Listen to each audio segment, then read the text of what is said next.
For better or worse, ganito kung ituring ng dalawang taong nagmamahalan ang pag-ibig. Mahirap panindigan ang mga katagang ito lalo na kung sa pagtagal ng inyong pagsasama ay palala ng palala ang mga dumarating na problema. Ikaw kapuso, naranasan mo na bang pagsisihan ang relasyong pinasok mo?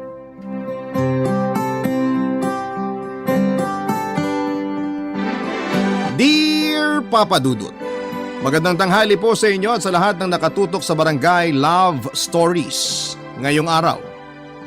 Tuwing tanghali, gamit ang cellphone at suot ang earphones ko na malapit ng masira ay lagi akong nakikinig sa mga istoryang ibinabahagi ninyo mula Lunes hanggang Linggo. Naging background ko na ang inyong boses habang nagtatrabaho ako sa kantin ng isang high school na pinapasukan ko. Papa Dudut, kilala ko sa pangalang Jesusa, 40 years old at 5 taon ng cook sa isang paaralan sa Maynila. Ako ang nagluluto sa mga merienda at ulam na inihahanda sa nasabing kantin ng paaralan. Jesusa man ang pangalan ko sa mga taong nakakakilala sa akin ay nakagawian na akong tawaging Aling SP na mga estudyante.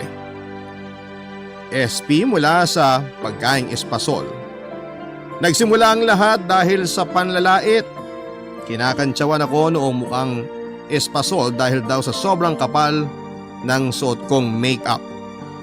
Puting-puti kasi ang mukha ko kumpara sa morena kong balat. Doon na nagsimula ang tawag sa akin bilang Aling Espasol o Aling SP for short.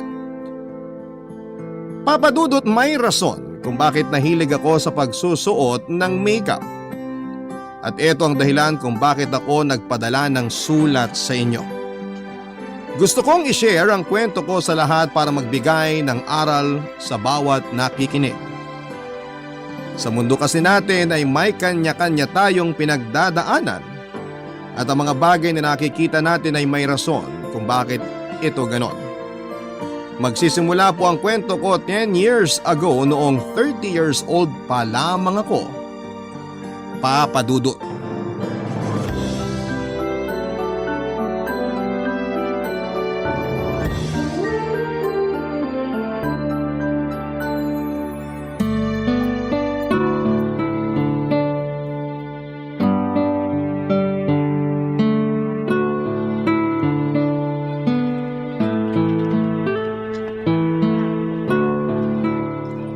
Mildred, magandang araw po sa inyo.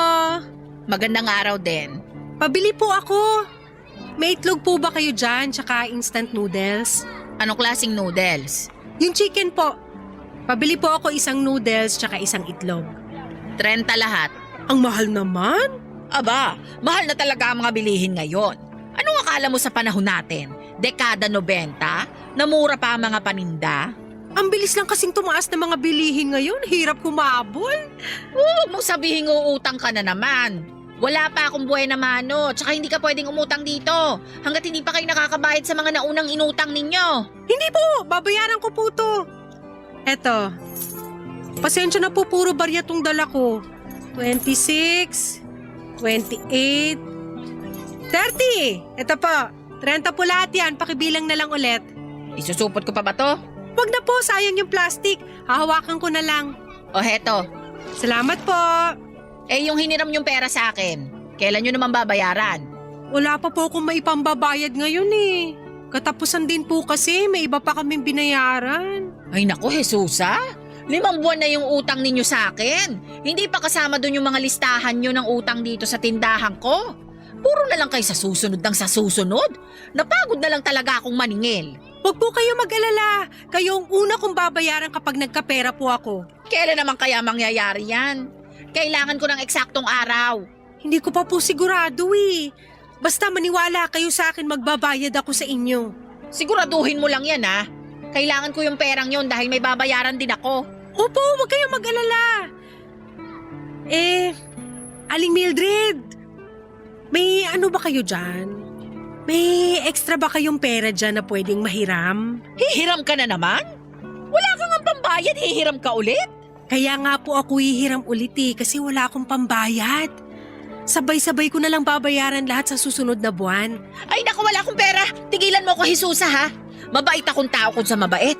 Pero masyado nang makapal yung mukha nyo para humiram ulit sa akin gayong hindi pa kayo nakakapagbayad ng utang ninyo. Sige na po. Tambak na po kasi yung bayarin namin sa bahay eh. Wala na ako ibang malapitan, kayo na lang talaga. Ay boss, wag akong lapitan mo. Doon ka sa iba humiram. Ubus na ang awang maibibigay ko sa inyo. Lalo na't palagi kong nakikita yung nanay mo sa sugalan tuwing hapon. Kahit magkano lang po yung maipapahiram nyo. Sige na po. Wala! Lumayas ka na sa harapan ko. Huwag mo akong abalahin. Promise, huling beses na po ito nahihiram ako sa inyo. Bayaran nyo muna yung mga naunang inutang ng pamilya nyo sa akin. Saka kita bibigyan ulit. Anong tingin mo sa akin? Bangko na takbuhan mo kapag walang pera? Kung umasta ka, parang may pinatago kang pera sa akin ah. Pasensya na po talaga. Wala na ba kayong ibang kakilala na pwedeng utangan? Ah, wala! Sabihan mo yung nanay mo na maghanap ng trabaho para magkasilbi naman ang buhay niya. Sige po, salamat na lang po. Pasensya na po kayo. Galing ako sa mahirap na pamilya, Papa Dudut. 7 kaming magkakapatid at pangatlong anak ako ng tatay kong jeepney driver at nanay ko namang sugarol. Nasanay na ako sa gabi-gabing bangayan ng mga magulang ko dahil sa problema namin sa pera. Laging pagod si tatay sa buong araw niyang biyahe samantalang galit naman si nanay dahil karaniwan siyang talo sa tong its. Minsan kapag magulo ang buhay at ang bahay namin ay lumalabas ako at tumatambay sa basketball court malapit sa barangay namin. Lagi ko pong pinagmamasdan ang kalangitan. Nangangarap na balang araw ay maranasan ko ring magkaroon ng magandang buhay. Papa Dudut, ilan sa mga kapatid ko ay may sari-sarili ng buhay. Ang iba sa kanila ay maagang nagkaroon ng pamilya. Sa katunayan nga ay may 5 na akong pamangkin ngayon. Habang lumalaki ang pamilya namin ay sumasabay naman ang mga lalong paghihirap namin sa buhay. Wala akong tinapos, Papa Dudut, at dahil dito ay wala rin akong magandang trabaho. Kulang na kulang ang barya-baryang sweldo ko sa pagiging street sweeper ko noon sa dami ng gastusin sa bahay. Ito ang naging rason kung kaya nagkaroon ako ng maraming utang, Papa Dudut. Sa kabila ng kahirapan ay hindi pa rin naman ako nawalan ng pag-asa. Patuloy pa rin ang pangangarap ko sa buhay na inaasam-asam ko. Hawak-hawak ang walis at daspan ay araw-araw kong hinaharap ang mga pagsubok na dumarating sa buhay ko. Nananalangin na balang araw ay makatagpo din ako ng Prince Charming na magsasalba sa akin.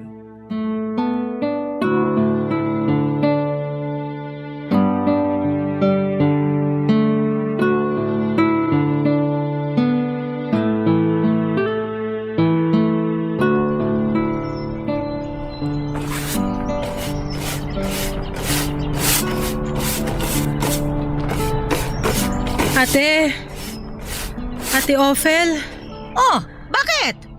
nahihilo ako. Hala, ay, sandali lang. Oh, umupo ka muna. Doon tayo sa may sidewalk.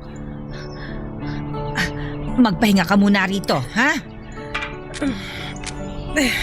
Ano bang nararamdaman mo? Bigla na lang ako nang hina eh. Kumain ka ba ng agahan? Oo, nilagyan ko ng kanin yung kape ko kaninang umaga. Yun na yung agahan mo? Oo, wala naman kaming pambili ng ulam eh. Kaya naglalagay na lang ako ng kanin sa kape ko tuwing umaga. Kaya naman pala nanghihina ka eh. Walang laman ng sikmura mo. Gusto mo ba ng biskwit? May biskwit ako rito sa bag ko. Wag na, magpapahinga lang ako saglit bago ako magwalis ulit. Umuwi ka na lang kung masama ang pakiramdam mo. Ako nang bahala dito. Hindi pwede. Sayang yung sasahurin ko. Kapag umabsent ako ngayon, wala kaming uulamin maamayang gabi. Ay siya, sige, ikaw ang bahala. Pero magpahinga ka muna dyan, ha? Bigla lang sigurong kumalam yung sikmura ko nung nakakita ako nung supot ng hamburger na nakakalat dyan sa tabi. Tatawa-tawa ka pa dyan. Tingnan mo nga yung sarili mo, oh. Butot balat ka na. Hindi ka na yata kumakain eh. Kumakain naman ako. Ng kanin na hinalo sa kape. Oo, masarap kaya yun. Alam mo kung ano ipinagtataka ko? Ano? Yung ibang tao, ayaw kumain ng kanin kapag nagda-diet kasi raw tataba sila. Pero bakit ako? Puro kanin naman laman ng tiyan ko pero hindi naman ako tumataba. Kasi walang protina yung katawan mo. Ang ulam mo kung hindi kape, minsan asin o kaya naman noodles at saka dilata. O anong sustansya ang makukuha mo ron? Wala kaming pambili ng ulam eh. Isang beses sa isang linggo lang ata kami nakakatikim ng maayos na ulam. Ang laki kasi ng pamilya ninyo eh. Mabuti ako, 2 lang ang binubuhay ko. Kaya eto kahit papano, hindi ko sila napapabayaan. Ang malas natin no, ipinanganak tayong mahirap. Nung past life ko sobrang yaman ko siguro kaya sa pagkakataong to, ginawa naman ako mahirap ni Lord para patas lang. Hoy, ano ka ba? Pati naman Diyos dinamay mo. Nasa magulang yan kung bakit may mga batang lumalaking mahirap. Alam na ngang hikaw sa buhay, anak pa ng anak. Palibhasa kasi, yung mga tao kasi ngayon, yun na lang ang kayang gawin, ang manisi. Lagi nilang sinisisi ang nasa itaas kung bakit sila mahirap. Yung iba naman, sa gobyerno naglalabas ng sama ng loob. Pero bakit hindi nila magawang sisihin yung sarili nila? Sinasabi mo ba na kasalanan ng tao kung bakit sila mahirap? Bakit? Hindi ba? Alam mo, kasi ako, aminado ako na kasalanan ko kung bakit ganito ang buhay ko ngayon. Hindi ko sineryoso yung pag-aaral ko eh. Wala akong natapos. Maaga din akong lumande. Imbis na maghanap ako ng trabaho, mas pinili kong isang walang kwentang lalaki na bumuntis sa akin ng 2 beses tsaka ako iniwan. Kaya sabihin mo, bakit ko sisisihin ng ibang tao na mahirap ako? Kung wala naman akong ginawa para ayusin ang buhay ko. Bakit ako? Hindi ako nakapagtapos kasi walang pampaaral sa akin ng pamilya ko. Wala akong magandang trabaho kasi wala akong maipakitang diploma. Hindi naman ako tamad. Hindi naman ako gastador. Hindi naman ako maarte pero bakit mahirap pa rin ako? Kaya nga sinabi kong kasalanan ng magulang yan. Oo, siguro walang problema sa'yo pero sa pamilya mo, meron. Ilan ba kayong magkakapatid? 7, hindi ba? Nanay mo, sugarol. Tapos yung tatay mo, dating manginginom. Ano pa bang kalalabasan yan? 1 tasa ng kape at 3 kutsara ng kanin na panlaman tiyan. Ay, Tama ako ano? oo, tama ka nga. Pero tatanggapin na lang ba natin yon? Na hanggang ganito na lang tayo? Siyempre hindi. Kaya nga tayo nagtatrabaho eh. Pero kung gusto talaga nating umangat ang buhay natin, gawa natin ang paraan. Maghanap tayo ng mga bagay na magpapaangat sa atin. Huwag lang tayong mangarap. Tuparin natin yung pangarap na yon. Teka, ano bang pangarap mo sa buhay? Siyempre gusto kong yumaman. Yun naman pala eh. Di gawan mo ng paraan. Nakikita mo ba yung puno dyan sa likuran mo? Oo, bakit? Isipin mo na yan ang pangarap mo. Kung pinapangarap mo lang na akyatin yan, abay walang mangyayari. Pero kung tatayo ka riyan, lalapitan mo yan at saka susubukan mong akyatin, may tsansa na maakyat mo. Kung maghahanap ka ng hagdan para mas mapadali ang pag-akyat mo, pwede rin naman. Ganon ang mangarap. Hindi lang puro sa isip. Maghanap at gumawa ka ng paraan. Isa sa puso ko yung mga sinabi mo sa akin. Huwag kang mag-alala. Abay dapat lang. Sana balang araw, makuha rin natin yung mga pinapangarap natin. Yun lang ang meron ako noon, Papa Dudut. Mga pangarap na hindi ko naman sigurado kung may tsansang matupad dahil sa estado ng buhay namin. Mula nga sa pagiging street sweeper ay nakahanap ako ng trabaho bilang tagahugas ng pinggan sa isang karinderya. Doon na po ako natutong magluto, Papa Dudut. Si Aling Celia na nagmamay-ari ng karinderyang pinasukan ko ang nagsilbing guro ko. Nagsimula ang lahat noong nagkasakit ang isa sa mga tagaluto ni Aling Celia. Mula sa paghuhugas ng pinggan ay napag-utusan akong maghiwa ng mga ricados. Kalaunan ay pinaharap niya ako sa kalan para magluto ng tinola. Sa mga sumunod na araw ay iba't ibang putahe na ang pinapahawak niya sa akin. Para nga akong nag-aaral sa culinary school dahil marami akong natutunan mula kay Aling Celia. Simula noon ay ginawa na niya akong tagapagluto niya. Mas tumas din ang natatanggap kong sahod dahil doon, Papa Dudut. Enjoy na enjoy ako noon sa trabaho ko. At kahit papaano kasi gumagaan ang pakiramdam ko tuwing nakikita kong nauubos at binabalik-balikan ang mga luto ko. Ang kusina nang naging baluarte ko. Doon ay ako ang reyna. Ako ang nasusunod. Ako ang may hawak ng lahat. Kahit doon lang ay naranasan kong maging masaya pansamantala. Sa karinderyang yon ay nakilala ko si Dondi Papadudut. Siya ang lalaking nagpabago sa takbo ng buhay ko.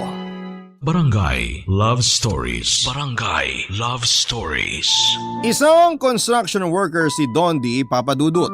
May pinapatayo noong building malapit sa karinderya namin at isa siya sa mga laborer nito.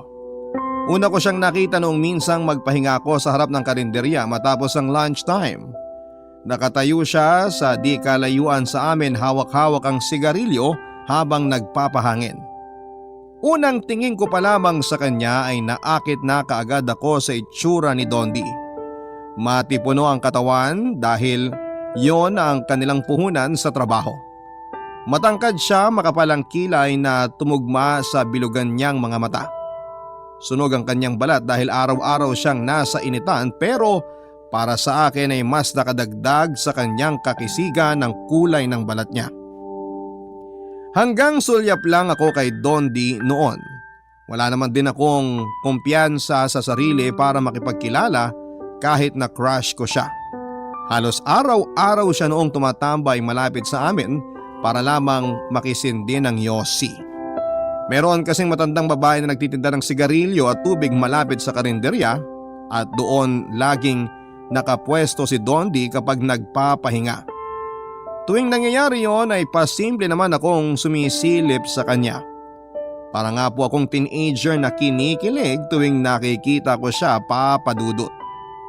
Hanggang isang hapon, paubos na ang tinda naming ulam, dong biglang pumasok sa karinderya si Dondi para kumain.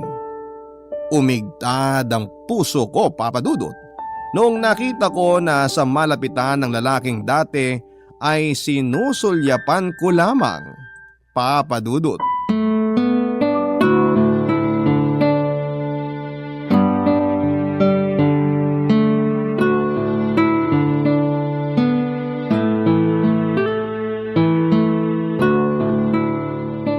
Aling Celia, kain na! Nahihanda ko na yung pagkain natin. Nasaan na yun? Naku, nakipag-chismisan na naman siguro sa kabilang tindahan. Aling Celia! Mauna na akong kumain! Bahala ka dyan! Mauna na akong kumain, baka mamaya may customer na namang dumating. Knock-knock, bukas pa ba kayo? Opo sir, kakain po kayo? Oo sana. May ulam pa ba? Meron pa po. Dito po, pili po kayo. Meron pong bistek, nilaga. Ito pong adobo, bestseller namin. Mukhang naubusan na ako ng ulam ha. Oo nga po eh. Hapon na rin kasi. Mamaya pa ulit kami magluluto ng bagong putahe para naman sa hapunan. Bigyan mo na lang ako kahit ano dyan. Alin ba ang pinakamasarap dyan? Lahat sir, masarap. Pero i-recommend ko tong Bicol Express. Kakaiba ang timpla namin dito kumpara sa nakagawian. Talaga ba? O sige, yan na lang. Maanghang ba yan? Sakto lang naman yung anghang. Mahilig po ba kayo sa maanghang? Hindi eh. Pero dahil yan yung inirekomenda mo, yan na lang kakainin ko. Hindi po kayo magsisisi sa pinili nyo. Totoo yan ha. Sige, bigyan mo ako ng isang order. Tapos isa't kalahating kanin. Sige po, maupo na lang muna kayo. Isiserve ko na lang din sa inyo. Magsasabaw po ba kayo? Meron pa ba? Sige, bigyan mo rin ako ng isa. Sige po. Ihanda ko lang tong ulam at kanin nyo. Ikaw ba yung nakaupo rito? Mukhang naabala pa kita sa pagkain mo ah. Ako nga po. Pero wala namang problema. Siyempre customer muna bago sarili. Ayos lang ba sa'yo kung tatabihan kita? Sabay na lang tayong kumain kung gusto mo. Wala pong problema. Kayo pong bahala. O sige, sasabayan kita. Malungkot kumain ng mag-isa eh. Upo na ako ah. Sige po. Ito po yung Bicol Express at saka isa't kalahating kanin. Salamat. Kukunin ko lang po yung sabaw niya. Bakit po kasi ngayon lang kayo kakain ng tanghalian? Hindi ko kasi gusto yung ulam kanina sa site eh. Puro isda niluluto nila doon kaya di ako kumain. Pero kanina habang nagtatrabaho, kumalamsik mura ako kaya dumiretso na ako dito para kumain. Mahirap na. Baka mamaya mawalan pa ako ng malay dahil sa gutom. Mahulog pa ako mula 4th floor. Hala, dapat kumakain kayo. Hirap pa naman ang trabaho nyo. Ito po yung sabaw. Salamat. Sanay na katawan ko sa ganun. Ngayon nga lang nangatog mga binti ko dahil sa gutom eh. Mabuti na lang malapit lang karinderya namin sa site nyo. May matatakbuhan ka makakainan. Oo nga eh. Simula ngayon, dito na ako kakain kapag di ko gustong ulam nila sa site. Welcome na welcome po kayo rito anytime. Teka, matagal pa ba yung tinatayo yung building? Ang balita ko paupahan daw yan eh. Oo, ipapaupa yata sa mga negosyante. Matagal pa to. Baka may 5 buwan pa. Kulang kami sa tao eh. Ganun ba? Eh di matatagalan ka rin dito. Depende kung kukunin ako sa ibang construction site. Sa iba-ibang site kasi kami tinatapon kung saan mas kailangan ng labor. Nung nakaraang buwan nga lang ako lumipat dito eh. Oo, nito mga nakaraang linggo lang din kita napansin. Lagi ka nagsisindi ng sigarilyo dyan sa harap eh. Napansin mo pala yun? Oo, nakikita ko po lahat na nangyayari dito. Ano, kain na tayo? O sige, tikman natin tong Bicol Express mo. Ikaw ba nagluto nito? Ako nga pero si Aling Celia nagturo sa akin ng recipe. Masarap. Masarap nga. Sabi sa'yo eh.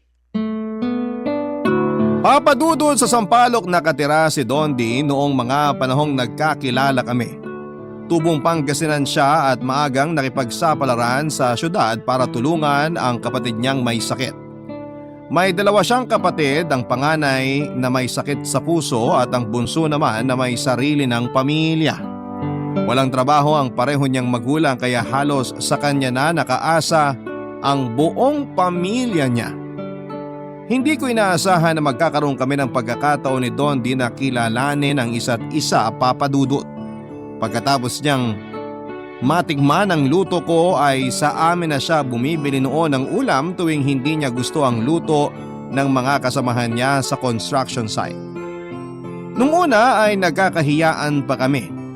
Tahimik lang kasing tao si Dondi, papadudot. Ako naman ay gusto ko man siyang kausapin ay nahihiya ako dahil baka mahalata niya na may gusto ako sa kanya. Mabuti na lang at nandoon si Aling Celia na nagsilbing tulay para mas mapalapit kami sa isa't isa. Pabiro niya kaming kinakantsawan noon na bagay daw kaming dalawa. Halos ibugaw na nga niya ako, papadudot, para magkaroon ako ng nobyo dahil no boyfriend since birth po ako. Nang dahil nga kay Aling Celia ay naging close kami ni Dondi hanggang sa maging open kami sa isa't isa at naging magkaibigan.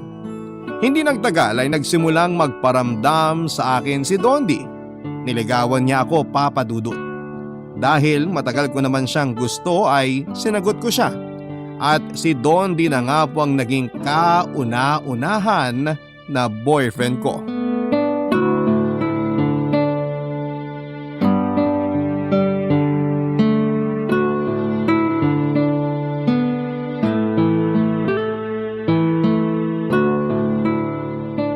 Dondi, Wow, Jesusa.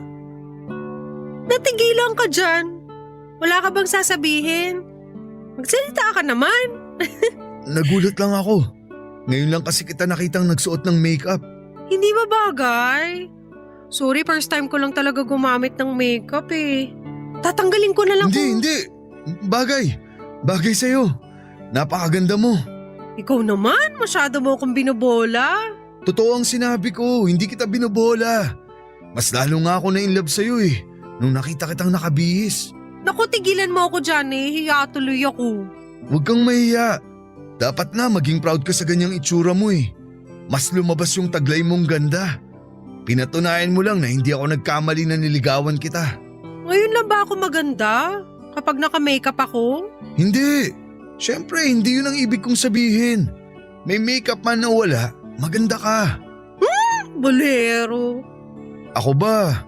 Hindi mo ba ako pupurihin sa itsura ko ngayon? Nagbihis din ako. Ano ka ba?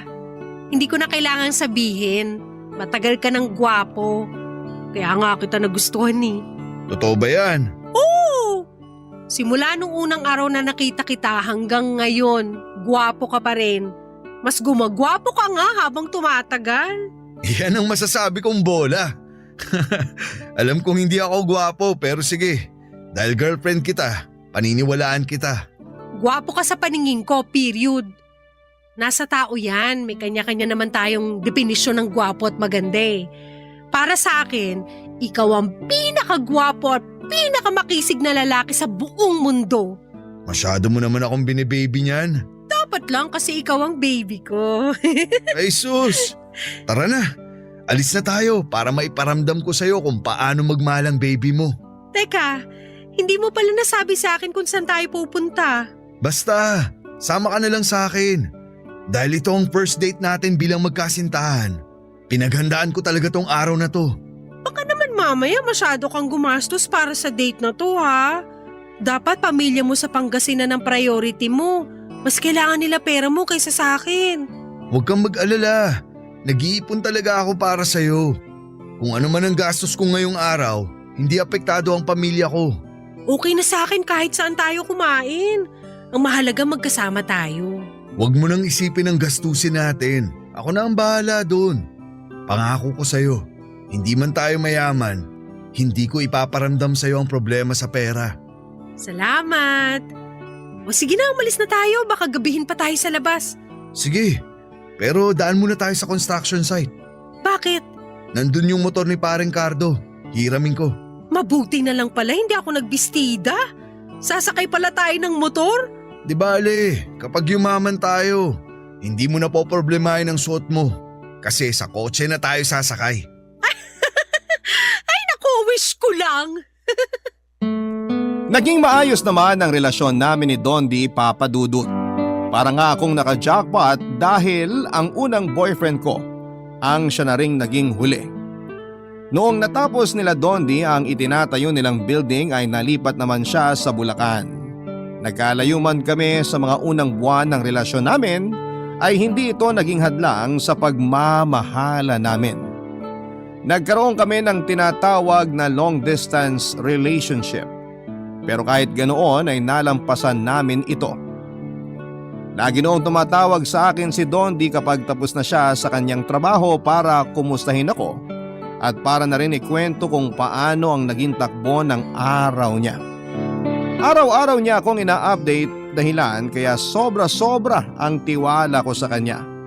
Tuwing day off naman niya ay umuwi siya sa amin para bisitahin ako. Lumipas nga ang 2 taon ay pareho naming naisipang mag-live-in ni Dondi. Lumipat kami sa isang mumurahing bahay sa Sampaloc. Iniwan ko ang pamilya ko, pati na rin ang trabaho ko pero hindi pa rin naman nakalimot noon sa mga responsibilidad ko. Isa pa ay nangako sa akin si Dondi na bibigyan niya ako ng magandang buhay at pinanghawakan ko yon. Sa pagsasama namin sa isang bubong ay nakabuo kami ng bata sa sinapupunan ko. Doon na nga po nagsimulang magbago ang lahat. Papa Dudut. Barangay Love Stories. Barangay Love Stories. Papa Dudut, ang pangarap ko noon ay ang makapangasawa ng mayaman pero malayo. Mula doon ang naging katuwang ko sa buhay. Hindi po mayaman si Dondi pero kahit na ganoon ay nagpapasalamat pa rin ako dahil nabigyan ako ng mabait at masipag na kasintahan. Hindi man kami kasal ay parang mag-asawa na ang turingan namin sa isa't isa noong nagsama kami sa iisang bubong.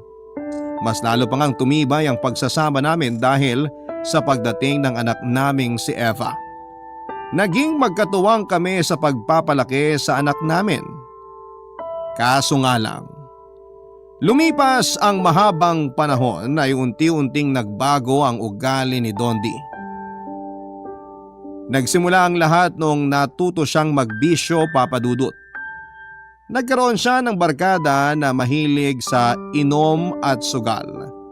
Tuwing natatapos siya noon sa trabaho ay sa barkada siya dumediretso para mag-inom at maglaro ng baraha.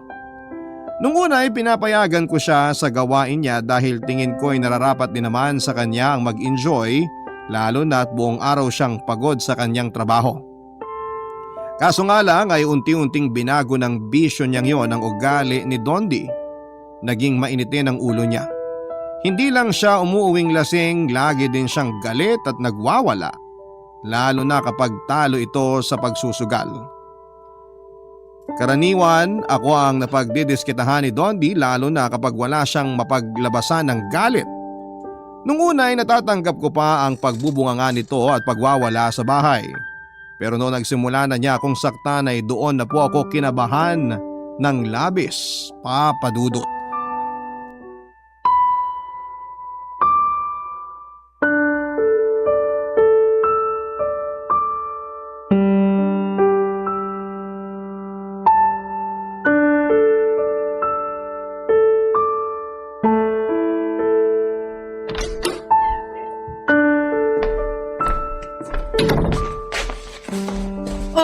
Nandiyan ka na pala. Mabuti naman naisip mo pang umuwi. Akala ko doon ka na matutulog sa inuman niyo eh. Anong oras na ba? 11:00 na ng gabi. Kanina ka pa namin hinihintay ng anak mo. Bakit nyo kasi ako hinihintay? Alam nyo naman na tuwing sahod, kina parang Elias ako dumediretso. Paano hindi ka namin hihintayin? Wala kami pambili ng ulam. Mas inuna mo pa yung mga kumpare mo kaysa sa amin ang anak mo. Imbis na sa pagkain mo ibili ang sweldo mo, winaldas mo pa sa alak. Ano pong pakialam mo? Pera ko to. Gagastusin ko to kahit saan ko gusto. Eh paano naman kami? Saan kami kukuha ng panggastos ng anak mo? Tandaan mo, Dondi, pinatigil mo ko sa pagtatrabaho. Nangako ka sa akin na ikaw ang bubuhay sa amin. Naniwala ako doon, tapos ano itong pinaggagawa mo ngayon? Kung hindi inom, sugal?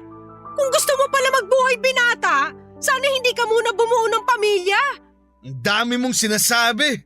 E di sana umutang ka muna ng pagkain sa labas para may makain kayo. Di mo kasi ginagamit yung kokote mo eh. Siyempre, yun na nga mismo yung ginawa ko. Kasi ayoko makitang anak ko nagugutom. Pasalamat ka, mabait si Aling Huling. Kahit marami na tayong utang sa kanya, nagpapautang pa rin siya. Sabihan mo yung huling na yan. Babayaran ko lahat ng utang natin sa kanya. Huwag siyang mag-alala ka mo. Ganyan na lang palagi. Oh, bakit? Bawal na ba ako magsaya ngayon? Sa pag-inom at paglalaro na nga lang ako sumasaya eh. Ipagbabawal mo pa sa akin? Matapos ko magtrabaho ng buong maghapon, babawalan mo ako magsaya? Hindi kita pinagbabawalan, pero sana naman. Isipin mo rin kami ng anak mo. Nagsasaya ka doon kasama ng mga kaibigan mo tapos kami nandito, naghihintay, nagugutom? Lahat na lang ba sa akin mo iaasa? Dondi naman! Sino ba dito ang padre de pamilya? Hindi ba ikaw? Saan kami kukuha ng panggastos? Sa lupa? Huwag mo nga akong tinatasan ng boses. Kung makapagsalita ka, alam mo dami mong nagagawa sa pamilyang to eh. E palamunin ka lang din naman dito. Pareho kayo ng anak mo. Ah, talaga? Sige, ikaw ang mag-alaga ng anak mo dito sa bahay. Ako ang maghahanap buhay. Kapal ang mukha mong isumbat sa akin yung pagtatrabaho mo, eh wala ka naman na ibibigay para dito sa bahay? Anong sabi mo? Wala akong ibinibigay? Bakit meron ba? Yung bayad natin sa upa, 2 buwan na tayong sinisingil ng may-ari. Malapit na naman ang bayaran. May maibibigay ka na bang pambayad? Oh, tingnan mo! Babayaran ko lahat yan kapag nagkapera ako. Para kang sirang plaka! Lagi na lang yung sinasabi mo pero wala naman nangyayari. Kakasahod mo lang, di ba? Saan na napunta yung pera? Nasa bulsa na ba ng mga kalaro mo sa sugal? Sabing wag mo akong tataasan ng boses eh! Dondi? Nananakit ka na rin ngayon? Kaya mo na rin akong saktan ngayon? Dapat lang sa'yo yan! Talo na nga ako sa sugal, bunga nga mo pang sasalubong sa akin! Sino ang hindi maririndi? Umalis ka na nga dyan sa dadaanan ko! Huwag mo akong tinutulak-tulak! Bakit? Bawal din ba? Sabi na huwag mo ako itulak eh! Bawal kitang itulak? Lahat na lang bawal? Itutulak kita kung gusto kitang itulak! Ako ang may pera sa pamamahay na to, kaya ako ang masusunod! Kung gusto kitang itulak, itutulak kita! Hindi mo ako pwedeng saktan dahil buntis ako, Dondi! May bata sa tiyan ko ngayon! Papa Dudut, nakakalungkot lang makita na ang dating taong minahal ko ay unti-unting nagbago.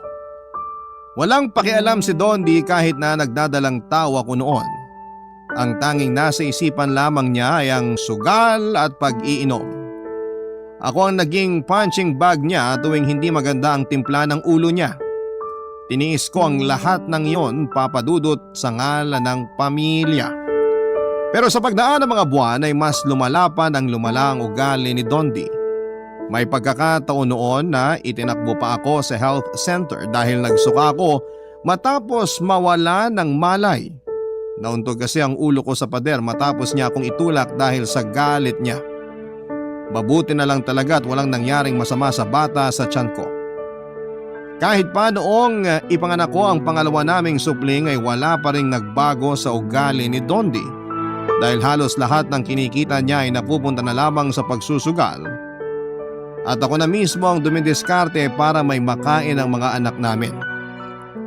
Pumasok ako sa isang kantin sa paaralan malapit sa amin at mabuti na lamang at may kakilala si Aling Celia na nagtatrabaho doon kaya mabilis akong nakapasok bilang tagaluto ng ulam. Kaso nga lang, Papa Dudut, maraming estudyante ang nakakapansin noon sa mga pasa at sugat sa mukha ko. Hanggang sa isang teacher ang nagsabi sa akin na kailangan ko raw itago ang mga pasa sa mukha ko dahil hindi ito magandang ehemplo sa mga batang nakakakita. Ang ginawa ko na lamang ay nagsuot ako ng makapal na makeup hanggang sa maitago nito ang mga sugat at pasa ko, Papa Dudut. Halos araw-araw na ganon ang naging buhay ko noon. Binubugbog sa gabi at tuwing umaga naman ay binibigyan ko ng oras ang paglalagay ng makeup para lamang maitago ang mga iniwang galos ni Dondi sa mukha ko. Doon na po ako nagsimulang makilala sa eskwelahan bilang Aling SP. Mukha raw kasi akong espasol sa sobrang puti ng mukha ko na hindi umaayon sa morena kong balat. Hindi ko na lamang pinapansin ang mga pangangantsaw nila sa akin noon, katulad ng hindi ko pag-inda sa pananakit sa akin ni Dondi. Taon ang tiniis ko sa ganong klase ng buhay ko hanggang sa isang araw ay hindi ko na talaga ito nakayanan pa, Papa Dudut.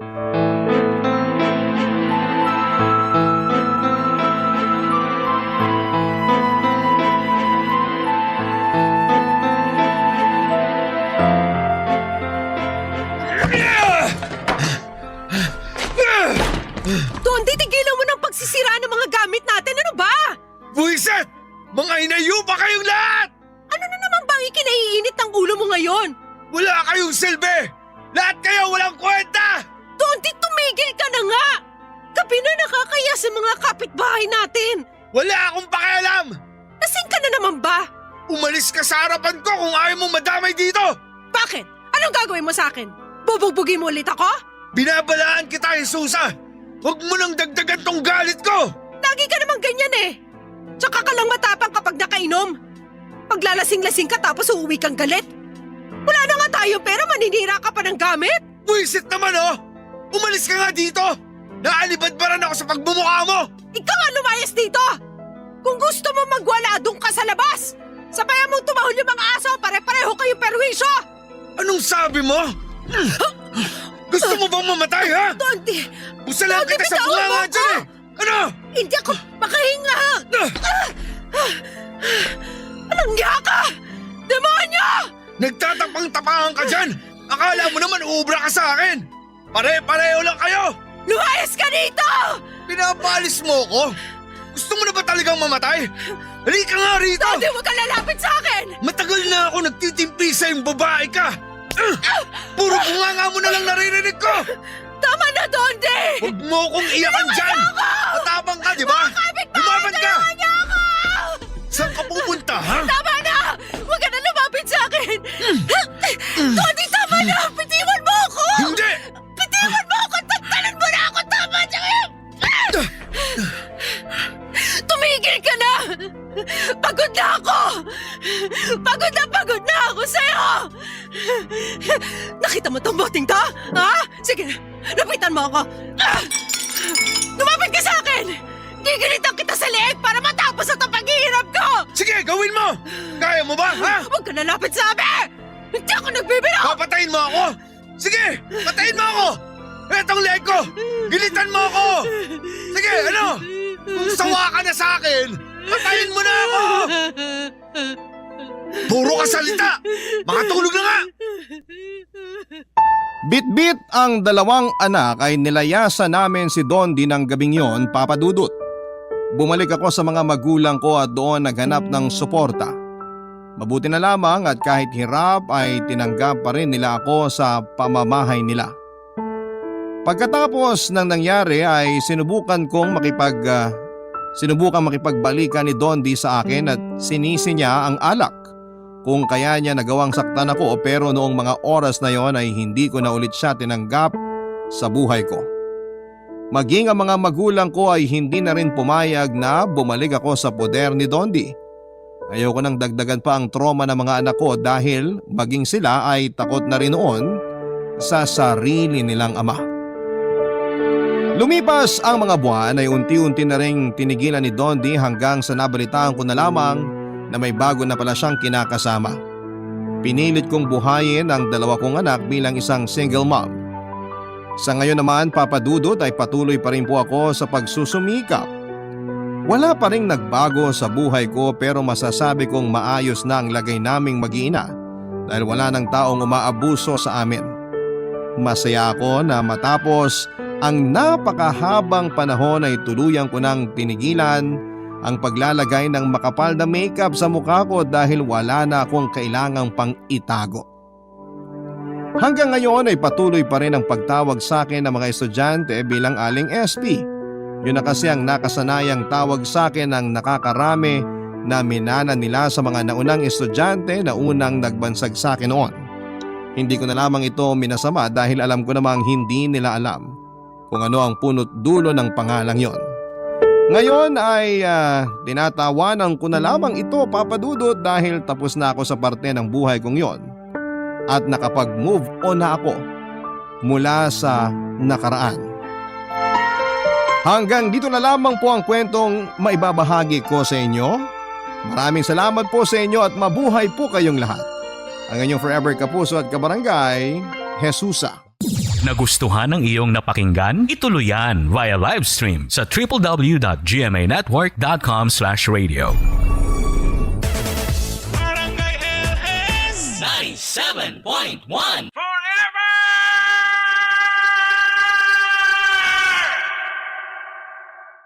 Love Stories.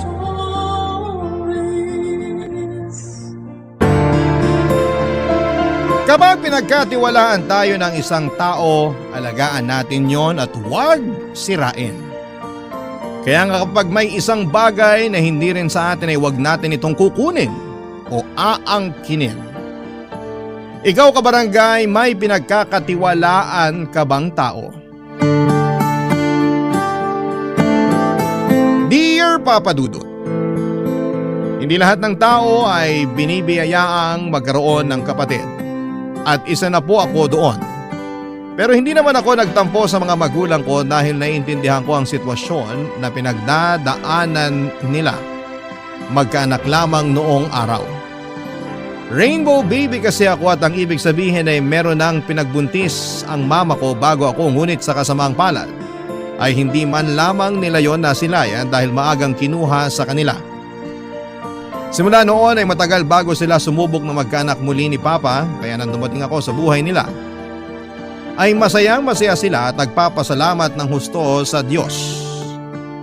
Bago ko po ipagpatuloy ang pagkukwento ko sa buhay ko ay pabati muna ng isang maganda at mapayapang katanghalian sa inyo at sa ating mga kabarangay. Tawagin niyo na lamang po ako sa pangalang Krishna. 33 years old, taga Muntinlupa City at isang housewife. Naging libangan ko na talaga ang pakikinig sa Barangay Love Stories simula nung pandemic. At magpahanggang sa ngayon, isa pa rin po ako sa mga libo-libo ninyong kabarangay. Kaya nga naisip ko rin na magpadala ng sulat sa inyong istasyon dahil baka sakaling merong makarelate sa kwento ng buhay ko. Sisimulan ko ang pagsasalaysay noong 27 years old ako. That time ay meron na akong 4 na taong gulang na anak na lalaki. Pero nang mga panahong ipinagbubuntis ko siya ay sina mama at papa ang kasama ko para umalalay sa akin dahil iniwan ako at hindi pinanagutan ng ex-boyfriend kong si Justin. Pero kinaya ko naman at noon ko lang din nasabi sa best friend kong si Jessel ang tungkol sa pinagdaanan ko. Nakita kasi kami noon nang bisitahin niya ako sa bahay namin pagka uwi niya galing sa abroad, Papa Dudut.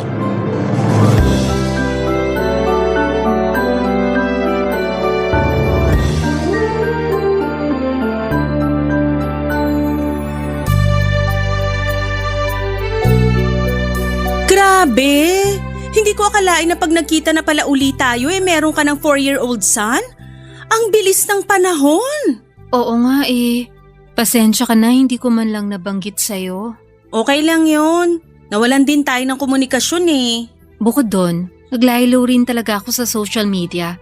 Kasi nahihiya nga ako. Bakit ka naman nahihiya? Hindi ko kasi akalain na mabubuntis ako ni Justin. Tapos, iiwanan niya ako. Kakagraduate ko lang noon ng college. Nagsisimula pa lang ako sa career ko pero kailangan kong unahin yung pagbubuntis ko. Dahil maselan nga. Buti na lang talaga nandito sina mama at papa para asikasuhin ako. Talaga? Pasensya ka na rin, wala man lang ako sa tabi mo bilang best friend. Okay lang yun, ano ka ba? May kanya-kanya na tayong buhay eh. Kahit na. Pakiramdam ko'y nabando na kita ng mga panahong dapat kasama mo ko sa tabi mo. Pero sandali, yan ba yung parehong Justin na nabanggit mo sa akin noon na manliligaw mo? Oo, siya nga. Sinagot ko siya, naging kami. Tapos nabuntis niya ako. Tapos tinakasan ka niya? Oo. Grabe, may mga lalaki palang ganon? Unfortunately, meron. At isa na nga dun si Justin. Mas ramdam ko na ngayon kung gaano kahirap sa'yo yung pagbubuntis mo. Plus yung pangiiwan pa nung mokong na yun. Ay, pero buti hindi mo naisipang ipalaglag yung anak mo. Kasi syempre, sabi mo nga kakagraduate mo pa lang tapos iniwan ka pa nung Justin na yon. Natakot ako, oo. Pero hindi naman sumagi sa isip ko yun. Kaya nga nilakasan ko na lang ang loob ko na magsabi kina mama at papa tungkol sa pagbubuntis ko. Kahit na alam ko magagalit sila sa akin. Ayun, nagalit nga sila. Pero mas nanaig pa rin yung pagiging magulang nila. Noon pa lang naman mahal na mahal ka na ng mga magulang mo. Kaya siguradong hindi ka nila matitiis. Kaya nga thankful ako sa kanila. Simula noon, nangako ako sa sarili ko na gagawin ko lahat para maging ligtas yung pagbubuntis ko sa baby ko. Nai-imagine ko na sobrang saya nyo nung pinanganak na siya. Oo, naiyak pa nga ako noon, lalo nung unang beses ko siyang mahawakan at mabuhat. Iba talaga sa pakiramdam kapag naging nanay ka na. Kahit mahirap, kahit nakakapagod, makita mo lang na masaya yung anak mo, babalik na agad yung lakas mo. Mas lalo tuloy akong humanga sa'yo. Biruin mo, nalagpasan mo lahat yan ng mag-isa. Ang galing-galing mo. Hindi naman, sakto lang. Anong sakto ka dyan? Ikaw ha? Pahambol? Oh, ikaw naman ang magkwento. Kumusta naman yung naging buhay mo sa abroad? Ayun, puro trabaho lang. Alam mo na, mahirap lang pamilya namin. Kaya nga nung nakagraduate ako, sinikap ko na talagang mag-focus sa trabaho para kumita ng pera. Gusto ko rin kasi mapag-aral ng college yung nakababata akong kapatid. Sa awa ng Diyos, kakagraduate lang niya last year. Wow, congratulations! Ang galing mo rin eh. Katulad ka pa rin ng dati, dedicated sa mga ginagawa mo. Hindi na ako katulad ng dati kasi mas seryoso na ako sa buhay ngayon. Nung high school kasi tayo parang biro-biro lang sa atin lahat eh. Iba na pala talaga pag nagtatrabaho ka na. Totoo rin naman yun. Kaya nga napasabi na lang ako na bakit kailangan pang tumanda ng tao. Dati excited ako makapagtrabaho pero nung naranasan ko na, biglang kabig. Ayoko na. Pero syempre, nandun na ako. Alangan namang umatras pa ako, di ba? Tama. Parang ikaw lang yan. Hinarap mo at hindi mo inatrasan ang pagbubuntis mo. Papadudot kung meron mang tao na tinuring kong kapatid sa ibang nanay ay si Jessel yon. Magkaklase kami nung high school kung saan ko siya unang nakilala. Magkasing edad lang din kami at pareho rin ang personality. Yun bang palatawa, kalog at hopeless romantic. Pareho rin kaming ligawin ng mga lalaki pero sa aming dalawa ako yung laging nagkaka-boyfriend. May pagkapihikan kasi siya sa mga lalaki at wala akong naalala na nakwento niyang may nagustuhan siya sa mga nanligaw sa kanya. Pero wala namang kaso dahil nag-aaral pa lang naman kami ng mga panahong yon. Nang tumungtong na kami sa kolehiyo ay nagkahiwalay kami ng pinasukang university dahil umuwi sa Cebu ang pamilya niya. Doon na siya nag-aral at pagka-graduate niya ay nagtrabaho siya sa ibang bansa. Tuluyan na kaming naging malayo sa isa't isa hanggang sa dumalang na lamang ang aming komunikasyon. Dahil naging busy na kami sa sarili naming buhay at karera, tapos ay nabuntis pa ako. Dumating pa nga sa punto na hindi na talaga nag-update sa social media si Jessel kaya minado akong naging malayo na rin ang loob ko sa kanya. Pero alam ko sa puso ko na siya pa rin ang best friend ko na tinuring ko na parang tunay na kapatid. Kaya nga masakit kay Jessel na malamang hindi nag-work out ang relationship namin ni Justin na siyang nabanggit ko sa kanya noon na bago kong manliligaw. At mas nadagdagan lang ang inis niya rito nang nagbunga pala ng bata ang relasyon namin. Pero hindi ako nito pinanagutan. Mabilis na lumipas ang 1 linggo at nagulat na lamang ako nang biglang nag-reach out sa messenger ang tatay ng anak ko.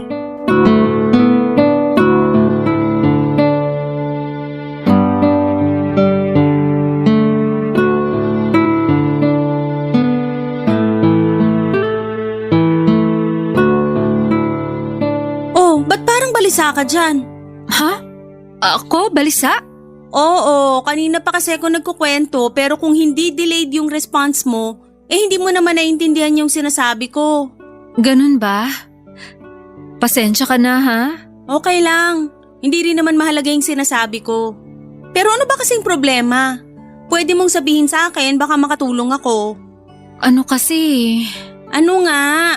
Natatandaan mo ba si Justin? Oo, yung mokong natatay ng anak mo? Bakit? Anong meron sa kanya? Last night, nag-reach out sa akin sa messenger. All of a sudden? Oo. Anong sabi? Kinukumusta kami ng anak ko. Tinamaan naman talaga ng lintik. Kundi ba naman talaga makapalang mukha niya? 4 na taon lang naman ang nakalipas simula nung iwanan niya kayo. Tapos bigla-bigla siya magre-reach out sa'yo sa messenger para mangamusta na para bang walang nangyari? Kaya nga nagulat talaga ako. And at the same time na inis. Kasi kung kailan naman nakamove on na ako sa kanya, saka pa siya bigla magpaparamdam. Baka naman tinatalaban ng konsensya kaya ganun. Hindi ko alam eh. Ang tanong, nireplyan mo ba nung nag-chat? Nung una hindi. Pero ang kulit-kulit niya. Gusto raw niyo makita yung anak namin. Nag-sorry pa nga siya sa pangiiwan niya sa amin nun sa ere. Tapos gusto rin daw niya magsustento. Kapal talaga ng mukha! Kung nakakatagos lang yung kamay sa screen ng cellphone, baka nabigyan ko na yun ng magkasawang sampal eh. Anong sabi mo sa reply mo? Tigilan niya na kami. Kasi hindi naman siya kilala ng anak namin. Pero pinagpipilitan niyang siya pa rin daw ang tatay ng bata eh. Kaya may karapatan siya. Meron kung di niya kayo nung tinakasan at nagsustento siya. Yun na nga. Hirap sa mga lalaking yan, kala mo nag-iwan lang ng gamit tapos babalikan na lang kung kailan nila maisipan. Ganon kasi trato nila sa ating mga babae. Bagay lang at hindi tao na may damdamin din. Ay, Ano kayang gagawin ko rito kay Justin pag nangulit pa siya? Alam mo, may naiisip ako pero syempre, ikaw pa rin na magde-decide sa huli. Sige, ano yun? I-block mo. Pag nag-chat uli gamit ibang account, i-block mo uli. For sure mananawa rin yun. Pag hindi pa rin tumigil, takutin mong ipapablatter sa barangay. Tingnan natin kung hindi mabahag ang buntot niya na parang aso. Grabe naman yung ipabarangay. Ayoko namang umabot kami sa ganun. Kaya nga sana, wag na siyang mangulit kasi siya rin ang madedehado sa inyo. Baka nga makasuhan pa siya kasi wala man lang siyang sustento lalo nung panahong nagbubuntis ka. Kaya umayos-ayos talaga siya. Pero naisip ko rin kasi na, what if sincere naman siya sa pakikipag-reconnect niya sa akin para sa anak namin? Gaga ka ba? Sorry na. Curious lang din kasi ako sa dahilan niya kung bakit niya kami iniwan nun. Ang sabihin mo, baka naman may feelings ka pa rin sa kanya. Wala na no, naka-move on na nga ako, di ba? Sus, baka naman sinasabi mo lang yan pero ang totoo hindi pa talaga. Kasi hindi ka makakaramdam ng curiosity na malaman pa yung mga dahilan niya kung totoong naka-move on ka na. Ibig sabihin lang nun, may paki ka pa sa kanya. Ganun ba yun? Oo, ganun yon. Kaya kung ako sa'yo, wag mo nang i-entertain yung Justin na yan. Nakaya mo nga na wala siya sa buhay niyong mag-ina ng 4 na taon Tapos bigla na lang siyang susulpot na parang kabute? Pustahan, baka pinapaasa ka lang yan. Bakit naman niya ako paaasahin? Siyempre, sinusubukan niya kung tanga ka pa rin katulad ng dati. Ouch, ang sakit naman nun. Masasaktan ka talaga lalo kung magpapauto ka pa rin sa lalaking yon. Ay, sinasabi ko talaga sa'yo, Krishna.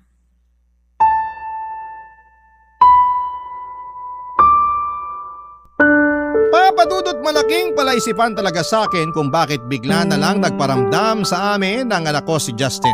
Siguro'y tama si Jessel sa sinasabi niyang baka tinalaban ito ng konsensya kaya bigla namang itong gustong magpakatatay sa aming anak. Sa kabilang banda ay hindi ko naman napigilang makaramdam ng takot dahil baka kunin ni Justin ang anak ko sa akin. Pero buti na lamang at sinabi ni Jessel na imposibleng mangyari yon dahil mas may laban at karapatan ako sa aming dalawa. Nagpatuloy ang pangungulit ni Justin sa akin sa messenger. At lahat ng iyon ay binalita ko sa best friend ko. Siguro nga ay nakulitan na siya sa akin kaya sinabihan na naman niya akong i-block na lamang si Justin. Pero hindi ko pa rin magawa-gawa. At buti na lang at hindi ko ginawa dahil kinausap ako ng ex ko na gusto na raw niyang magsustento sa amin ang anak ko. Nang mga panahong yon ay naghihigpit ako ng sinturon dahil nagkasakit ang mama ko. Kaya nga napagkasos ako ng malaki at mas lalo akong nangailangan ng pera papadudot ng mga panahong yon na kailangan ko para sa panggastos naming mag-ina. Barangay Love Stories. Barangay Love Stories. Papadudot masasabi kong malaki ang naitulong ng perang pinadala ni Justin para maipagamot ko ang anak namin hanggang sa gumaling ito. At kahit na nga nakalabas na sa ospital ang anak namin ay hindi pa rin tumigil si Justin sa pangungumusta rito at pagpapadala ng sustento. Na-appreciate ko yon lalo na ako. Na ako lang mag-isa ang na-stress sa tuwing may dinaramdam ang anak ko. Nasabi ko nga sa sarili ko na buti na lang talaga at nandyan si Justin. Kaya nga naisip ko na baka masyado ko namang ipinagdadamot sa kanya ang bata samantalang anak din naman niya ito. Doon ako nag-decide na ipakilala ang anak namin ni Justin sa kanya. Kaya naisipan kong papuntahin siya sa ika-5th birthday ng aming anak na gaganapin sa susunod na buwan. Tuwang-tuwa nga si Justin nang padalahan ko siya ng invitation at nagsabi pa siya na sasagutin niya ang cake at clowns para sa party ng aming anak. Bagay na hindi ko na rin naman tinanggihan, papadudot.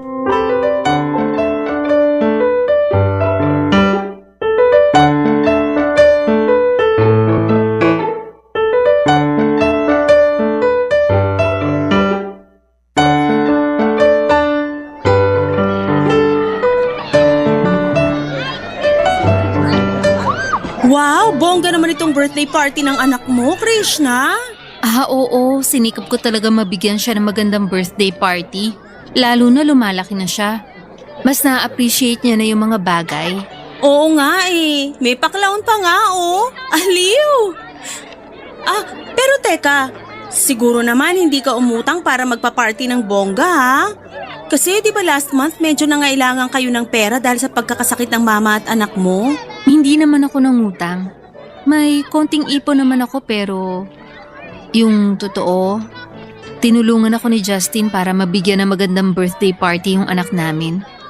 In fact, siya yung sumagot ng cake at clown. Sandali. Ano ka mo? Alam ko magagalit ka pero kasi… Hindi naman ako galit. Ang akin lang, akala ko pa naman nilubayan na kayo ng Justin na yan. Hindi pa rin pala. Tapos ngayon malalaman ko na nagbigay ng pera at sumagot ng cake at clown para sa birthday party ng anak nyo? Wow! Oo, tsaka siya rin yung tumulong sa akin nung nangangailangan ako ng pera sa pagkakasakit ng anak namin. Bakit hindi ka lumapit sa akin? Alam ko kasi na may pinagagamitan ka rin sa pera mo. Kahit na. Pwede naman kitang pahiramin, anak mo naman yan. Okay lang. Desisyon ko rin naman na wag nang ilayo kay Justin yung anak namin. Kasi pagbalik-balik na rin ko man ang mundo, mag-ama pa rin sila. So ibig sabihin yan, ayos na sa'yo na mag-co-parenting kayo ni Justin? Oo. Okay, sabi mo nga. Desisyon mo yan. Thank you, Giselle. No worries. Basta umayos-ayos pa rin yan Justin na yan ha. Hindi porke pumayag ka nang ipakilala sa kanya yung anak nyo makakalimutan ko na yung atraso niya sa'yo. Anong atraso? Justin, ikaw pala. So ikaw pala si Justin. Yeah, ako nga. And you, Miss Beautiful? Huwag mo ako matawag-tawag ng ganyan ha. May pangalan ako. Justin, siya nga pala si Giselle, best friend ko. Giselle, siya si Justin, tatay ng anak ko. Nice to meet you, Giselle. Nice to meet youin mo mukha mo. Wow, wag ka na magalit sa akin. For sure, nakwento sa'yo ni Krish na yung nangyari sa amin few years ago. Pati na rin yung hindi ko pagsusustento sa anak namin. Bata pa ako noon, hindi pa handang maging ama. Pero nagbago na rin naman ako ngayon. Kaya nga kinulit ko talaga si Krishna na ipakilala sa akin yung anak namin at bigyan ako ng pagkakataon para makabawi. Totoo yun. At nakikita ko naman na nagbago na talaga si Justin. Justin? Nako, siguraduhin mo lang talaga yung mga pinagsasasabi mo. Kasi pag nagsisinungaling ka, lagot ka sa akin. Bilang best friend ni Krishna, ayoko na uli siyang masaktan dahil sa pangiiwan mo sa kanya noon. Hindi na kailangan yan. Kasi matagal na naman kaming tapos ni Justin. Kung anong meron kami ngayon, yun dahil sa anak lang namin. Pero pwede pa rin naman ako mangako. Para lang makasiguro si Giselle na nagbago na nga ako. I swear, hindi ko nasasaktan si Krishna at ang anak namin. So, okay na ba yon, Giselle? Oo, okay na yon. O paano? Maiwan ko muna kayo. Pupuntahan ko lang yung anak ko kasi makikipaglaro ako sa kanya. Sige.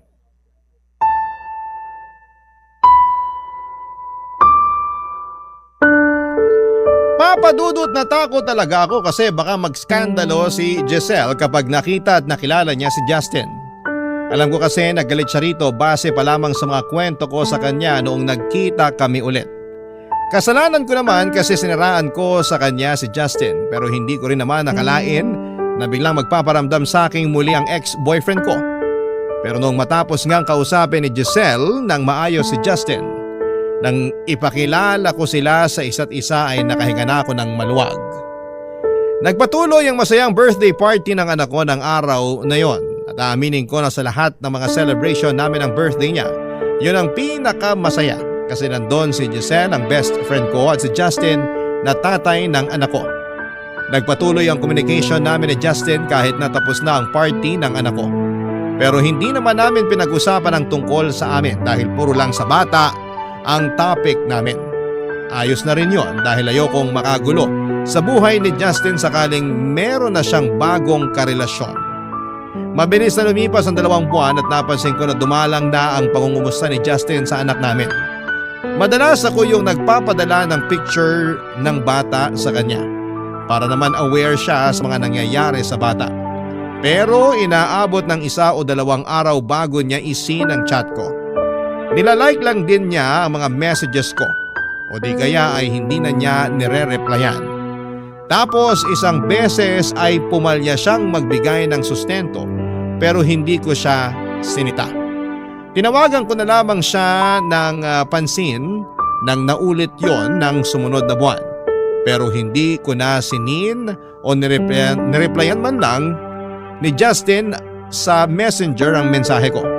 Agad ko ngang sinabi sa best friend ko nung isang beses na niyaya ko siyang lumabas para magkape at magbanding papadudot.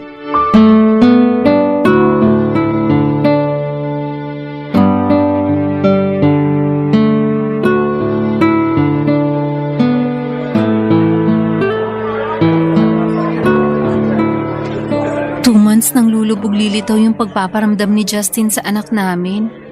Tapos lagi pa siyang hinahanap sa akin ng bata. Napapagod na ako sa pagpapalusot sa anak namin kung nasa ng papa niya. Uy, shucks! Ang gwapo naman niya sa regalo kong polo shirt. Sino? Ha? Wala. Naku, may boyfriend ka na ba? Wala rin, no? Saka bakit hindi ko naman sasabihin sa'yo best friend kita? Kung sakali mang meron, ikaw ang unang makakaalam. Ah, ano na nga uli yung sinasabi mo? Ha? Tungkol kay Justin. Anong tungkol sa kanya? Akala ko in good terms na kayo. Akala ko rin eh, pero mukhang pinaglalaroan niya lang kami ng anak ko. Bakit? Ano nga uli ginawa niya? Hindi na naman nagpaparamdam sa amin. Kapag nagsisend ako ng pictures ng anak namin sa kanya tsaka update, wala naman siyang sinasabi. Minsan parang hindi pa siya interesado kasi matagal bago niya isin yung message ko. Baka naman busy lang sa trabaho. Naisip ko rin naman yun. Pero sana kahit konting oras, paglaanan niya yung anak namin. Pumayag na nga ako na ipakilala sa kanya yung bata. Excited pa nga siya eh. Tapos bigla naman siya magkakaganyan. Ang bilis mo naman i-judge yung tao. Baka busy lang talaga sa trabaho. Di ba ahente yun? Baka kumukota. Ewan ko. Kasi 2 months na rin siyang hindi nagpapadala ng sustento sa anak namin. Ay talaga? Oo, kaya nga naiinis ako kasi paasa siya. Sana talaga nakinig na ako sa'yo nun. Sana hindi ko na siya hinayaan na bumalik pa sa buhay namin ng anak ko. Bakit naman? Di ba sabi mo naka-move on ka na sa kanya? Oo, pero paano yung anak namin? Paano mag-move on sa kanya yung bata sakaling biglaan na naman siyang hindi magparamdam at maglaho na parang bula? Sa bagay, masakit nga yun sa part ng anak mo, lalo naging close na sila ng tatay niya. Sinabi mo pa. Gabi-gabi nga siyang hinahanap sa akin ng anak ko. Naubusan na lang ako ng isasagot. Tingin ko mapapagod din yung anak mo. Kaya hayaan mo na lang. Ngayon lang yan kasi kakakilala pa lang naman niya sa tatay niya. Pag nasanay yan na hindi na uli nakikita si Justin, for sure hindi na niya hahanapin yung tatay niya. Sobra ka naman? Anong tingin mo sa anak ko pampalipas oras lang ni Justin? Gaga, wala akong sinabing ganyan ha. Para kasing ganun yung ibig mong sabihin. Yun bang kapag gusto lang ni Justin makita yung anak namin, saka siya pupuntahan sa bahay? Kung ayaw niya, baliwala na sa kanya, ganun ba? Hindi mo naman kasi mapipilit si Justin kung biglang nagbago yung priority niya sa buhay. Saka baka akala mo lang talaga na handa na siya magpakatatay sa anak niyo, pero mali ka pala. Kung totoo man yung sinabi mo, hindi pa rin pala nagbabago si Justin. Katulad pa rin siya ng dati. Paasa at mangiiwan sa ere.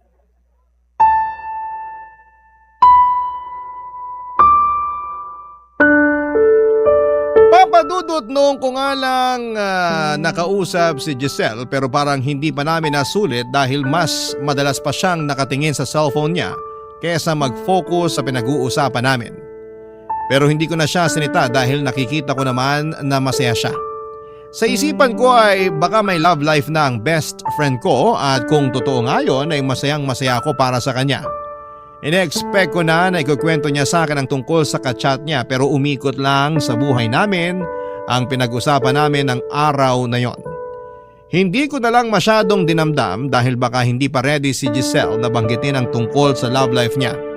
Pero pagkatapos ng araw na yon ay nakaramdam ako ng kakaiba.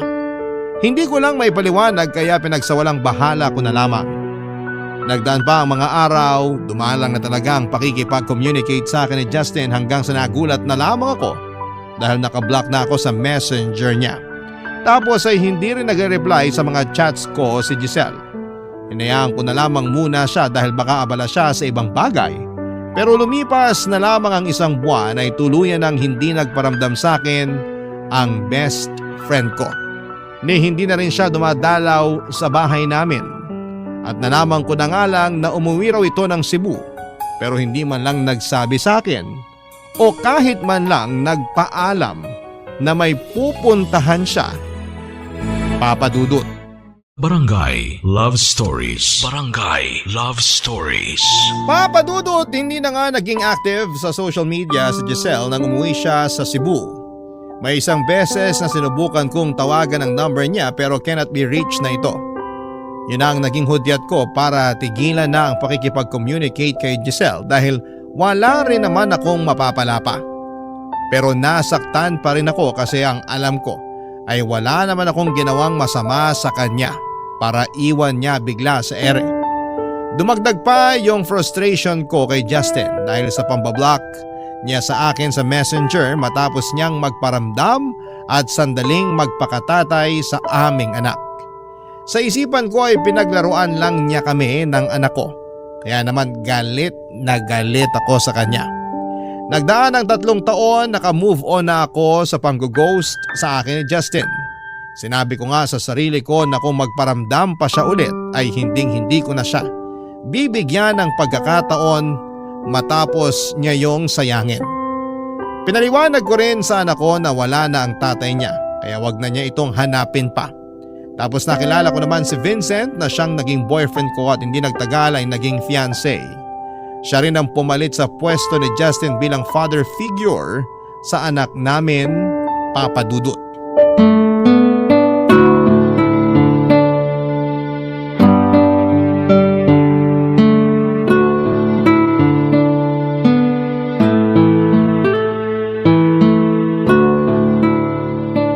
Saan niyo gustong pumunta sa next date natin, mahal?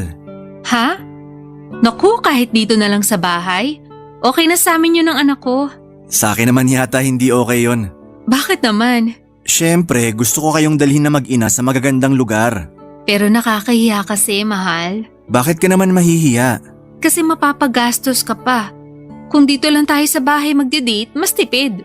Magluluto na lang ako ng mga paborito mong pagkain. Talaga? Oo.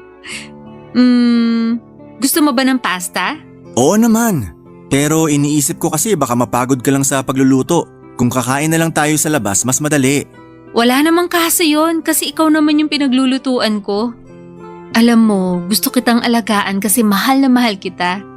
Thank you kasi minahal mo rin ako kahit na may anak na ako. Bakit naman hindi ko gagawin yon? Yung pagkakaroon mo ng anak yung pinakamagandang bagay na nangyari sa'yo. Kaya yun na rin yung pinakamaganda para sa akin. Ibang-iba ka talaga sa tatay ng anak ko. Kasi akala ko wala nang lalaki na katulad mo. Yung responsable, mapagmahal, maalaga. Kumuntik na nga ako nung hindi maniwala sa love dahil sa ginawa sa amin ni Justin. Pero totoo pala na inaalis ng Diyos yung taong hindi para sa atin. Para mabigyan ng puwang yung tao na nilaan niya para sa atin. At para sa akin, ikaw yun. Hindi mo lang ako minahal kasi mahal mo rin yung anak ko. Doon talaga ako thankful eh. Thankful din ako na nakilala ko kayo ng anak mo. Gabi-gabi bago ko matulog, lagi kong pinagdarasal na sana tulungan ako ng Diyos para maging mabuting tatay sa anak mo. Kasi yun yung bagay na hindi nagawa sa kanya ni Justin. Mabuting tatay ka na sa sarili mong paraan. Mahal na mahal ka ng anak ko. Kita mo naman, di ba? Oo. At mahal na mahal ko rin siya. Mas close na nga kayo kaysa sa amin. Uy, parang may nagsiselos dito oh. Hindi ah. Masaya nga ako kasi alam ko na may father figure na siya. Pero nung una, alam mo, natakot talaga ako kung paano magiging mabuting tatay sa kanya. Talaga? Bakit naman? Kasi wala naman akong karanasan. Sa isip ko, gano'n na ako kahanda. Paano kung makagawa ako ng mali? Pero sa huli, nakita ko na lang yung sarili ko na nagpapakatatay na sa kanya. Kung totoo man yung love at first sight, yun yung una kong naramdaman pagkakita ko sa anak mo, mahal. Hinding-hindi ko nga makakalimutan yung unang beses na nagkita kayo. Naiyak ka pa nga nun? Oo, hindi ko kasi talaga napigilan. Malapit ako sa mga bata.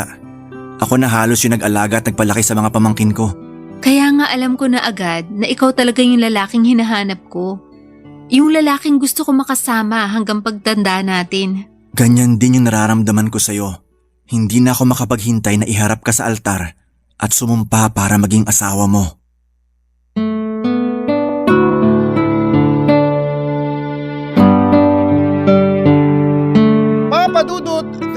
ako dahil dumating sa buhay ko si Vincent. Alam ko kasi sa sarili ko na handa na ulit ako magmahal nang makilala ko siya. Nasa kanya na ang lahat ng magaganda at mabubuting katangian na hanap ko sa isang lalaki.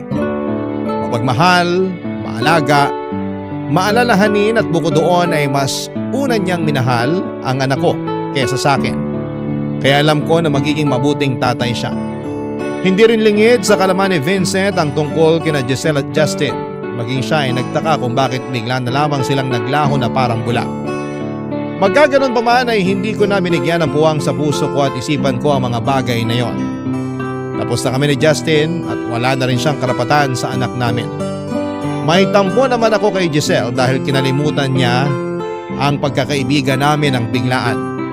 Pero makaraan ang 2 linggo ay laking gulat ko nang makita ko nag-post sa Facebook si Giselle kasama ang isang batang babae na tansya ko ay nasa 2 taong gulang. Kamukhang kamukha niya ito kaya napag-chat ako sa kanya para kumustahin siya. Ewan, kahit sinabi ko na gusto ko nang mag-move on sa friendship namin ay hindi ko naman basta-basta magagawa yon. Lagpas 10 taon na kaming magkaibigan ni Giselle at pinuring ko na rin siyang parang tunay na kapatid. 2 araw din ang nakalipas bago sinini Giselle ang chat ko sa messenger niya pero hindi niya yon nireplyan. Nakikita ko naman na active na ulit siya sa social media pero parang hangin na lamang ako sa kanya. Nasaktan ulit ako dahil wala naman akong ginawang masama para tratuhin niya ng ganon. Nung kinuwento ko yon kay Vincent ay kinomfort niya ako ng araw na yon. At niyaya ang mag-mall para manood ng sine at kumain. Tapos ay laking gulat ko nang mag-cruise doon ang landas namin ng best friend kong si Giselle habang kasama niya ang batang babae na kasama niya sa picture. Nang mga panahon na yon ay may kasama ang isa pang babae si Giselle. Pero nung nakita niya ako ay agad niyang pinasama rito yung batang babae at inutusan silang pumunta sa indoor playground ng naturang mall na kinakaroon na namin para maglaro, Papa Dudut.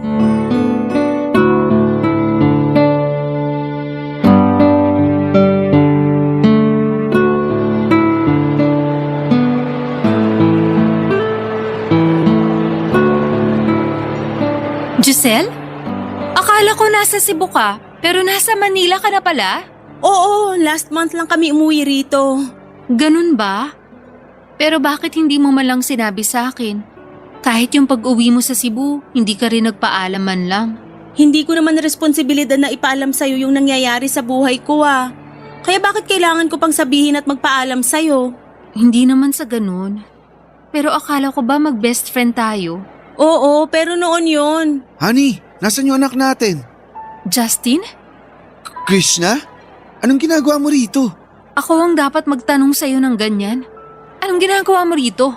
Bakit magkasama kayo ni Giselle? Mahal, sila ba yung Giselle at Justin na kinuwento mo sa akin? Oo, sila nga. At nagtataka ako kung bakit sila magkasama ngayon. Alam mo, kahit kailan mahina ka talagang pumick up. Hindi pa ba obvious? Kami na ni Justin at meron na kaming anak. Anak niyo yung batang yun? Oo! Walang hiya ka pala eh. Paano nangyari yun? Alam mo namang ex-boyfriend ko si Justin. Siya rin yung tatay ng anak ko. Ikaw na ang may sabi. Ex mo na si Justin. Ibig sabihin lang nun, tapos na kayo. Tungkol naman dyan sa sinasabi mong tatay siya ng anak mo, si Justin na mismo ang nagsabi sa akin na wala na siyang pakialam sa inyong mag-ina. Kaya nga hindi na rin siya no nagparamdam at nagsustento eh. Totoo ba yun, Justin? Oo, na-realize ko na hindi ko pala talaga kayang panagutan yung anak natin. Mali ko lang kasi pinilit ko pang makipag-communicate sa'yo. Pero buti na lang din nangyari yon. Kasi hindi ko sana makikilala si Giselle. Krishna, Kapal ano ng ba? mukha mo? Bakit mo yung ginawa kay Justin? Kulang pa nga yung sampal na yun para pagbayaran niya lahat ng mga kasalanan niya sa akin at sa anak ko. Wiset, ang sakit nun Sumusobra ka na talagang babae ka. Sige, subukan mo saktan si Giselle. Ako makakalaban mo. Aba, at sino ka naman? Ikaw ba ang knight in shining armor ni Krishna? Ako lang naman yung boyfriend at fiancé niya. At hindi ko nahahayaan na saktan mo na naman siya. Nakaka-touch naman. Hindi ko akalain na meron pa palang lalaki na magtsatsaga sa tulad niyang may anak dahil nagalaw na ng... Justin! Subukan mo pa magsalita ng kabastusan tungkol kay Krishna. Dadagdagan ko pa yan. Ang yabang mo Vincent, tama na! Huwag mo nang patulan yung baliw na yan! Bastos eh! Nakakainis! Tumigil na nga kayo, pwede ba? Gusto niyo bang pagpiestahan tayo ng mga tao rito? Eh ano naman? Ayaw mo bang malaman ng lahat ng mga tao rito kung gaano ka katraidor? Ang kapal na mukha niyo ni Justin. Nagtiwala ako sa inyo, pero pareho niyo ako niloko. Galit ako sa inyo. Lalo na sa iyo, Giselle. Sa dinami-dami ng babae magugustuhan ni Justin, ikaw pa talaga? Akala ko pa naman nun galit ka sa kanya dahil sa ginawa niya sa akin. Tapos magiging kayo rin pala.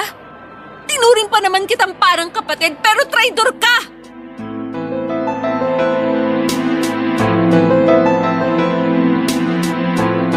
Papa Dudut, may mga dumating na security guard para awatin kami.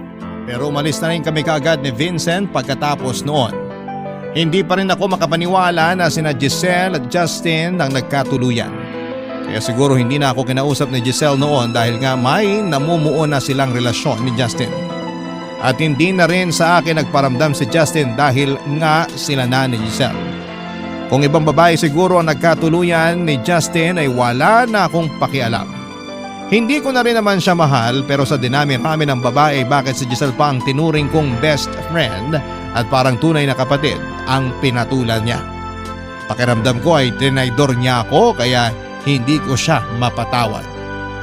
Pero siguro nga ay ganoon talaga ang buhay. Hindi porket tinuring mong kaibigan ay hindi ka na rin sasaktan. Mas lalo lang tuloy naging masakit sa akin ang pagtatapos ng pagkakaibigan namin ni Giselle dahil sa ginawa niya. Kinofort naman ako ni Vincent ang araw na yon dahil umiiyak pa rin ako hanggang makauwi sa bahay namin. Nag-alala nga si mama at papa pati na rin ang anak ko.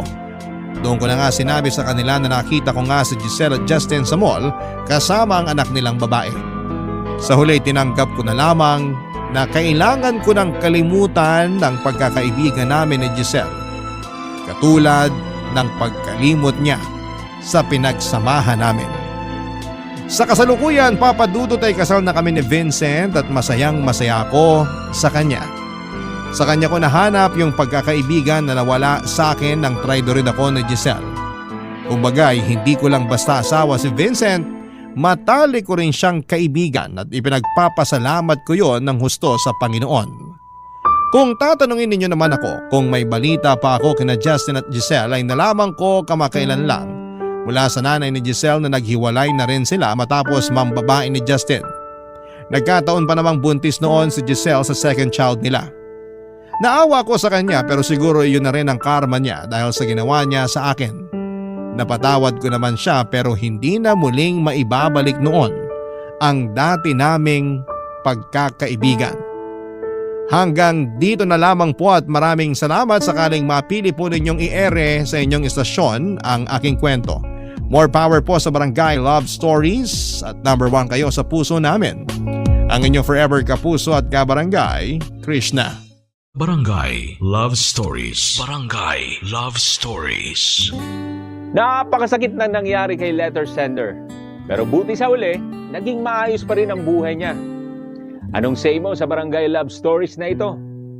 Pagkwentuhan natin sa comment section yan. Nagustuhan ng iyong napakinggan? Ituloy yan via live stream sa www.gmanetwork.com/radio. Barangay LS 97.1 forever.